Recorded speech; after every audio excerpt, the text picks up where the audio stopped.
그 예전에 나온 책 중에서 그 죽을 때 후회하는 25가지 이런 제목의 책을 기억하시리라 믿습니다. 아마 꽤 많이 팔렸던 것으로 제가 기억이 되는데요. 이제 그 책은 그 호스피스 전문입니다. 약 1000명의 그 임종, 그 죽음을 지켜보았던 호스피스 전문 의사가 이제 자기가 경험했던 내용들을 가지고 이제 만든 책인데요. 저는 그 책에서 보니까 이 의사분이 보니까 그 사람들이 죽을 때 이런 후회를 많이 하더라, 또 저런 후회를 많이 하더라, 이걸 25가지로 분류한 것도 저에게 굉장히 유익했지만, 제가 그 책을 보면서 제일 인상적이었던 게 뭐냐 하면은, 또 깨달았던 게 뭐냐 하면은, 사람은 대부분이 죽을 때 그 자기 삶에 대하여 후회하고 죽는다. 이게 저에게 참 많은 메시지를 가져다 줬습니다. 혹시 이런 말 들어보셨습니까? 인생과 저녁 식사의 차이는 저녁 식사에는 달콤한 것이 마지막에 나온다는 것이다. 이게 참 슬프기도 하고요. 또 그러나 또 부인할 수 없는 또 진리인 것 같아요. 인생하고 저녁 식사의 차이가 뭐라 그랬습니까? 저녁 식사는 마지막에 달달하고 달콤한 디저트로 그렇게 마무리가 되지만, 우리 인생의 마지막은 후회와 회한, 아쉬움, 이런 것들로 마무리된다는 걸 이렇게 표현한 것 같습니다. 그래서 저는 가끔씩 이제 제가 이 땅에서의 마지막 죽는 순간, 이런 걸 이제 이렇게 상상해 볼 때가 있는데요. 저는 이런 차원에서는 저의 이 땅에서의 죽기 직전의 맨 마지막 말이 저는 이 말이기를 원합니다. 나는 죽어도 여한이 없다. 저의 임종을 지켜보는 저희 아이들과 그 아이들의 또 아이들이 저의 마지막을 지켜본다 할 때 이렇게 말할 수만 있다면, 이 아비는, 또 이 할아비는 죽어도 여한이 없다. 우리 나중에 천국에서 다시 만나자. 생각만 해도 이거 너무 벅찬 그 인생의 마지막 모습 아닙니까? 사실 저는 이런 맥락에서 오늘 본문의 주인공 다윗이 참 부럽습니다. 왜냐 하니까 오늘 본문 말씀이 이렇게 시작을 하는데요. 자, 1절을 한번 보십시오. 이는 다윗의 마지막 말이라, 이렇게 선포를 하고는 그 다음 내용이 이렇습니다. 이새의 아들 다윗이 말하며 높이 세워진 자, 야곱의 하나님께로부터 기름 부음 받은 자, 이스라엘의 노래 잘하는 자가 말하노라. 지금 다윗이 자기 지나온 삶을 쭉 되돌아보는데, 이게 얼마나 거기에 자부심이 막 느껴지고, 또 그 자존감이 참 높은 그런 모습을 볼 수가 있지 않습니까? 여기 나와 있는 자기를 묘사하면서 1절을 다시 한번 보세요. 자기 스스로를 높이 세워진 자, 또 야곱의 하나님께로부터 기름 부음 받은 자, 또 그리고 이스라엘의 노래 잘하는 자가 말하노라. 저는 죽을 때 이 말은 못할 것 같아요. 이것도 참 인상적이지만요, 여기서 1절에서 참 중요한 건 이새의 아들 다윗의 말하며, 이게 참 의미 있는 표현이에요. 왜냐 하니까요, 여기 나와 있는 그 이새의 아들이라는 이 표현은요, 사실 그 원수들이 자기를 조롱하고 비하할 때 사용하던 표현이거든요. 자, 예를 들어 보겠습니다. 사무엘상 20장 30절입니다. 사울이 요나단에게 화를 내며 그에게 이르되 폐영무도한 계집의 소생아, 내가 이새의 아들을 택한 것이 내 수치와 내 의미의 벌거벗은 수치됨을 내가 어찌 알지 못하랴. 여기 나와 있는 이새의 아들은 그 존재를 굉장히 비하하면서 하는 말 아닙니까? 그런가 하면은 사무엘상 20장 1절에도 나오는데요, 마침 거기에 불량배 하나가 있으니 그의 이름은 세바인데 베냐민 사람 비그리의 아들이었더라. 그가 나팔을 불며 이르되 우리는 다윗과 나눌 분깃이 없으며 이새의 아들에게서 받을 유산이 우리에게 없도다.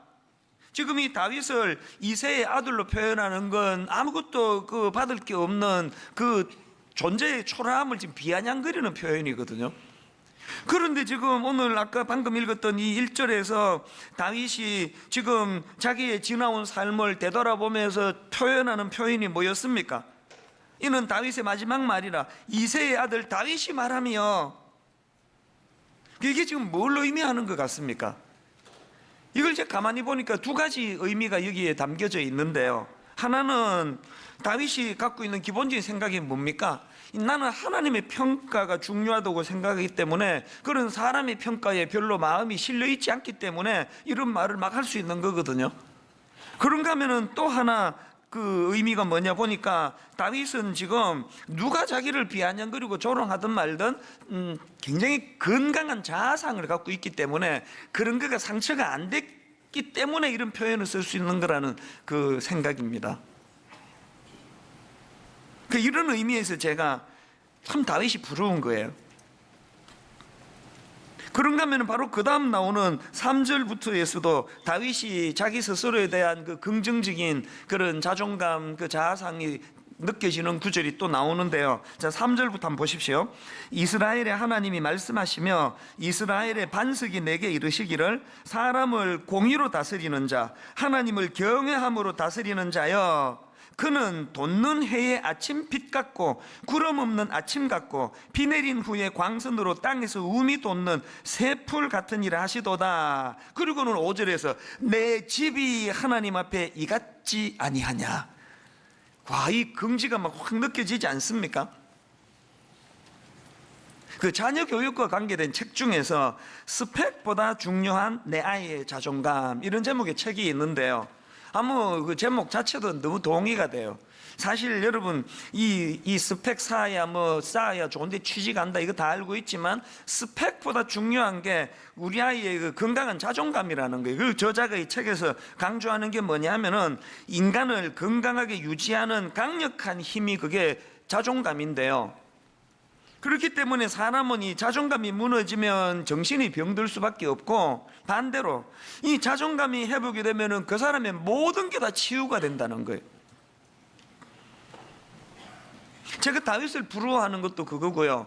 제가 우리 아이들을, 우리 집에 새 아이를 생각할 때 이거 지금 무슨 대학 보내느라고 이 스펙 쌓아주느라고 이 진짜 중요한 이 아이들의 자존감을 다 밟아버리는 게 우리나라 교육인데, 거기에 지금 우리가 너무 놀아나고 있는 건 아닌가, 그런 생각을 하게 되는 겁니다. 그래서 저는 이 자녀들과 함께 드리는 예배를 준비하면서 하나님께 정말 기도가 나와요. 아버지, 우리 미련한 부모는 이 세상의 이 거대한 톱니바퀴에 정말 끌려다니는 존재인데, 그래가지고 얘들 뭐 대학 보내느라고 그냥 공부 그러면서 그 중요한 자존감을 밟을 때가 너무 많은데, 성령님 오늘 예배 가운데 특별하게 임재해 주시고 무엇보다 우리 자녀들에게 임재해 주셔서 우리 어른 부모들이 잘못해가지고 낮아져 버린 이 자존감이 예배 한 번으로 다 회복되는 기적 같은 역사를 허락하여 주시기 원합니다.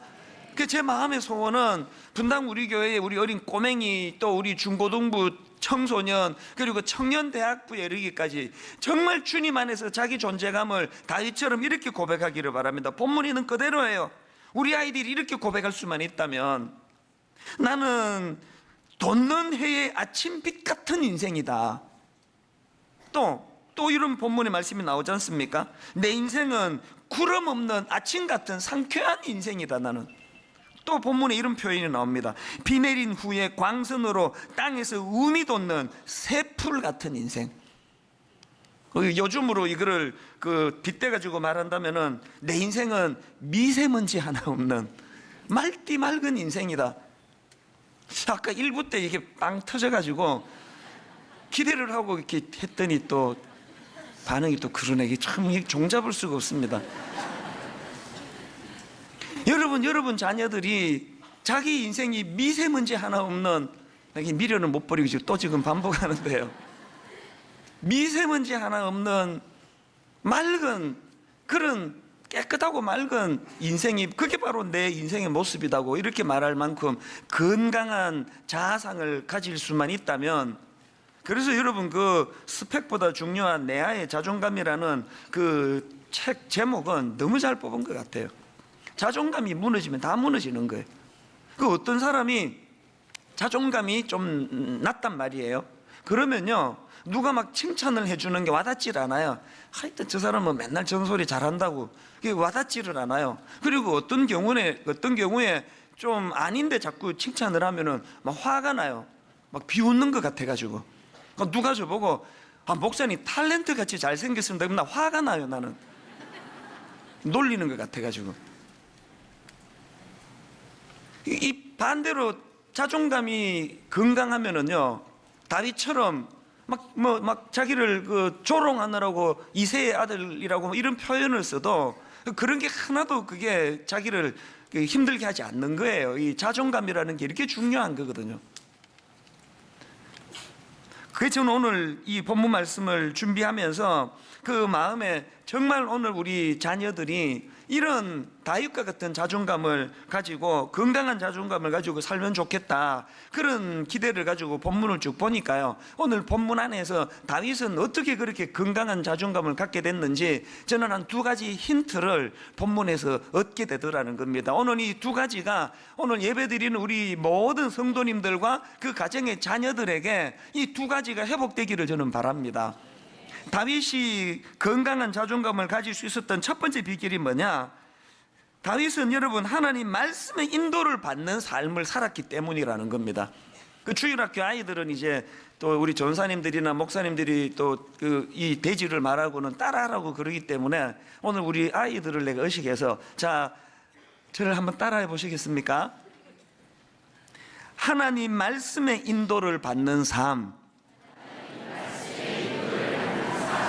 하나님 말씀의 인도를 받는 삶. 2절을 한번 보십시오. 여호와의 영이 나를 통하여 말씀하시며 그의 말씀이 내 혀에 있도다. 이 2절 말씀이 주는 상징적인 의미가 크다는 것을 다윗의 일생을 쭉 살펴보면 금방 알 수 있습니다. 다윗은요, 자기 삶에 낙심이 찾아올 때, 웅덩이에 빠진 것 같은 절망이 찾아올 때, 그 다윗은 자기 인생의 고비고비마다 늘 이 하나님의 말씀이 자기를 다시 이렇게 세워 주었다는 걸 누구도 부인할 수가 없습니다. 예를 들어 볼까요? 시편 108편에 보면은 이 시편 108편이 참 그 위기 가운데 쓰여진 시라는 것을 그 시편 108편 11절에 보면은 금방 알 수 있습니다. 자, 세 번역을 한번 보십시오. 아, 하나님, 우리를 정말로 내버리신 것입니까? 아, 하나님, 주님께서 우리 군대와 함께 나아가지 않으시렵니까? 이거 딱 보면은 지금 다윗이 지금 위기를 만났다는 걸 금방 알 수 있는데요, 이런 상황에서 쓰여진 시가 시편 108편이고요 다윗은 이런 위기에 지금 직면해 있지만 이 문제를 어떻게 푸는가에 대한 힌트가 바로 시편 108편 7절에 나옵니다. 하나님이 그의 성소에서 말씀하시되 내가 기뻐하리라, 내가 세겜을 나누며 숫꽃 골짜기를 청량하리라. 예수 믿는 그리스도인들은 딱 두 종류입니다. 여기 똑같이 지금 주일날 딴 데 안 가고 예배 드리러 앉아 있지만요, 이 삶 속에 딱 두 부류예요. 다윗처럼 위기가 오고 다윗처럼 그 인생의 낙심과 좌절이 찾아올 때 믿음의 힘이 전혀 작동이 안 되는 부류가 있고요, 그런가 하면은 그때그때마다 말씀이 그 위기를 극복하게 만드는 원동력이 되는 삶을 사는 분이 계세요. 분명히 이 안에 그 두 부류로 나눌 수 있습니다. 예를 들어 볼까요? 저희 교회에요, 유아부 유치부 그 학부모들을 대상으로 하는 좋은 프로그램이 많습니다. 지금도 우리 교회 유치부에서 우리 드림 학교 이런 걸 진행을 하는데, 저는요, 분당 우리 교회 우리 주일학교 교역자들 얼마나 내가 고마운지 몰라요. 진심으로 저는 긍지를 갖고 있습니다. 그 딱딱 단계별로 그 유아 유치부부터 해가지고 초등학교, 중고등부, 대학교 청년부 그런 그 주일학교 교육이 얼마나 잘 돼 있는지 그 꼬맹이 애들 부서 한번 가보세요. 그리고요, 그 애들뿐만이 아니고 그 젊은 엄마 아빠들을 그 모셔놓고 그 학부모 교육을 참 잘 시킵니다. 어떻게 하는가 하면은요, 이 우리 드림 학교가 토요일 오전에 있는데요, 제가 머무는 그 공간에 그 층에서 이 모임을 해요. 그래서 제가 한 번은 화장실에 가 있어요. 좀 아침부터 지저분한 얘기긴 한데, 제가 이제 그 큰 거를 보느라고 이제 화장실 안에서 이제 문 닫고 이렇게 있는데, 이제 휴식 시간인가 봐요. 잠깐 이제 10분간 휴식하는 시간 같은데, 젊은 아빠들이 이제 그 남자 화장실에 들어와 가지고 그 나누는 대화가 너무 감동이 되더라고요. 야, 이걸 내 진작에 들었어야 되는데 너무 유익하다고 그래. 내 속으로 애가 지금 유치원 다니는데 뭘 진작에 듣기는 지금 들어도 그거 대박이지. 우리 같이 애 다 키운 입장에서 아쉬운 거 아닙니까? 그 어린 그 유치원 다니는 아들을 두고 딸을 둔 그 젊은 아빠들이 그 화장실에서 그 나누는 그 깨달음에 대해서 제가 굉장히 이게 도전이 되더라고요. 근데 지난주에 그 우리 드림 학교를 진행하는 유치부 담당 그 전도사님이 저한테 그 젊은 아빠 엄마가 그 쓴 간증문 몇 개를 저한테 이제 보내줬어요. 그걸 쭉 보니까요, 거기에 그 젊은 아빠 글이 하나 눈에 확 띄는 게 있었는데 이런 내용이 있었습니다. 그 젊은 아빠가 이제 자기 어린 시절 이야기를 거기다 기록하고 있는데 내용을 한번 들어보십시오. 초등학교 시절 저는 시골의 작은 교회를 출석하고 있었고 그 교회가 속한 노회는 매년 성경 암송 대회를 열곤 했습니다. 당시 암송했던 말씀이 로마서 8장이었는데 사실 그때는 그 말씀이 무슨 내용인지 제대로 알지 못하고 지루하게 외웠습니다. 그런데 그 말씀은 신기하게도 예수 그리스도의 복음을 떠올릴 때마다 제 머릿속에 가장 먼저 떠오르는 구절이 되었습니다. 그리고는 거기다가 로마서 8장 1절 2절을 기록했는데 다 아는 말씀 아닙니까? 그러므로 이제 그리스도 예수 안에 있는 자에게는 결코 정죄함이 없나니. 왜 정죄함이 없느냐? 이는 그리스도 예수 안에 있는 생명의 성령의 법이 죄와 사망의 법에서 너를 해방하였음이라. 이거를 기록해 놓고는 그 다음에 결론을 이렇게 내리는데 한번 결론을 들어보십시오. 나의 머릿속에 남겨져 있는 이 말씀이 복음의 감격과 기쁨이 사라져갈 때 고단한 내 인생길을 버텨낼 수 있는 힘이 되었음을 고백합니다. 제 아이도 주님의 말씀을 가까이 하여 그의 인생이 그리스도 예수와 함께 자신의 십자가를 지고 가기를 간절히 소망해 봅니다. 지금 여러분이 젊은 아빠가 자기 지난 시절을 되돌아보면서 자기 삶 가운데 고단한 인생길을 버텨낼 수 있는 힘이 어릴 때 외웠던 로마서 8장을 위시한 하나님의 말씀이라 그러잖아요. 본인이 겪은 얘기를 지금 하고 있는 거거든요. 다시 말씀드립니다. 오늘 여기 예배 드리러 온 크리스찬이라고 하는 그 공통점을 가진 여러분들의 삶은 딱 둘로 나뉘어져요. 인생의 고비가 오고 웅덩이에 빠진 것 같은 위기가 찾아올 때 막 당황하고 어쩔 줄 몰라 하고 우왕좌왕하고 그 신앙의 힘이 하나도 그 작동이 안 되는 그런 성도님들이 계신가 하면 이 젊은 아빠처럼 그 고단한 인생길 가운데 어려움이 찾아올 때 버텨낼 수 있는 힘이 말씀에 있더라. 그 말씀을 되뇌일 때 이것이 내게 놀라운 힘이 되더라. 내 아이도 그렇게 자라기를 원한다. 여러분, 여러분의 자녀들이 진짜 건강한 자아상을 가진, 정말 여러분의 자녀들이 그 세상에 뭐 댓글 몇 개 남기고 막 그거 들여다보고 막 자살하고 싶다 그러면서 그렇게 흔들흔들거리는 인생이 아니라 다윗처럼 누가 자기를 비웃고 자기를 조롱하더라도 그런데 흔들리지 않는 건강한 자아상을 가진 자녀가 되기를 원하신다면 어릴 때부터 여러분 말씀이 그 아이에게 영향을 미치는 자녀가 되도록 도와주시기를 바랍니다. 여기 젊은 아빠의 그 아들인지 딸인지 저는 그 글을 읽으면서 참 얘는 누군지 참 복이 많은 아이다 그런 생각을 제가 하게 되더라고요. 그런가 하면 두 번째로 여러분 다윗이 어떻게 그렇게 건강한 자존감을 가질 수 있었는지 아십니까? 두 번째 이유가 있는데 다윗은요 하나님 약속에 대한 확신을 가졌던 인생이기 때문이라는 겁니다. 우리 아이들과 더불어 한번 이 두 번째 대지도 따라해 보시겠습니까? 하나님의 약속에 대한 확신을 가진 삶. 하나님의 약속에 대한 확신을 가진 삶. 자, 4절 5절을 보십시오. 이 4절의 이 아름다운 그 모습을 한번 기억하시면서 5절을 보시면 되는데요. 4절입니다. 그는 돋는 해의 아침 빛 같고 구름 없는 아침 같고 비 내린 후에 광선으로 땅에서 움이 돋는 새 풀 같으니라 하시도다. 그리고는 그 다음 5절에 이렇게 기록합니다. 내 집이 하나님 앞에 이같지 아니하냐. 하나님이 나와 더불어 영원한 언약을 세우사 만사에 구비하고 견고하게 하셨으니 나의 모든 구원과 나의 모든 소원을 어찌 이루지 아니하시랴. 지금 5절에서 다윗이요, 하나님이 자기와 더불어 영원한 언약을 세워주신 그게 이렇게 윤택한 돋는 해의 아침빛 같은 인생, 구름 없는 아침 같은 인생, 비 내린 후에 광선으로 땅에서 움이 돋는 새풀 같은 인생으로 인도하는데, 거기에는 하나님의 세워주신 언약이 있다. 언약.